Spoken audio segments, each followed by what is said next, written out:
Tonight in our Stanley Cup Journal, we'll have more background stories on this series. Tonight, all related to family ties.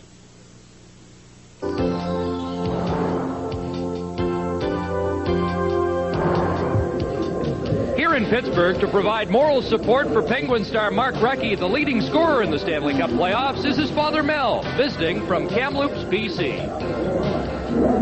Well, Mark's been a good hockey player all through his career, through minor hockey and all, right up through juniors, and I had a lot of confidence. I knew he could play in the National Hockey League. I wasn't quite sure whether he can get this many points this early. I knew he could. Matter of fact, Rick Curran, his agent, and I talked a couple of years ago, and we said that I think Mark can score probably 50 goals in this league if he's given the opportunity. And soon Mark may not be the only Recchi wreaking havoc in the NHL. Well, I got a young son, Matt. He's small. He's just like Mark coming up, and Matt is really good. Yeah, he's played in Tier 2 hockey, and he's hoping to go the college route, and a little different than Mark. Mark went the junior route, but he's hoping to go the college route, and maybe in 3 or 4 years we'll see what happens with him. He's trying to bulk up and sort of get like his brother right now. It's all in the family for Jamie Leach as well. The young Penguin is the son of former Flyer great Reg Leach, co-holder of the Stanley Cup record for 19 goals in one playoff year.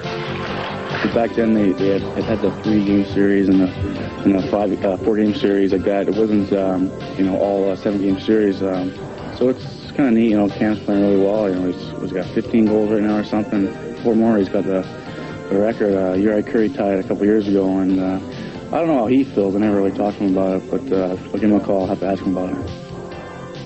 And the family name is stamped right on the sticks of Bruin forward Dave Christian and many players throughout the NHL. Dave's dad and uncle run the family business in his hometown of Warroad, Minnesota. It used to be a hobby when they first started out. They would work construction and build houses, and in their spare time they monkeyed around with making hockey sticks. And they've had their 25th anniversary in the past year. So it's certainly come a long way from their start in the back of an old creamery building in Warroad.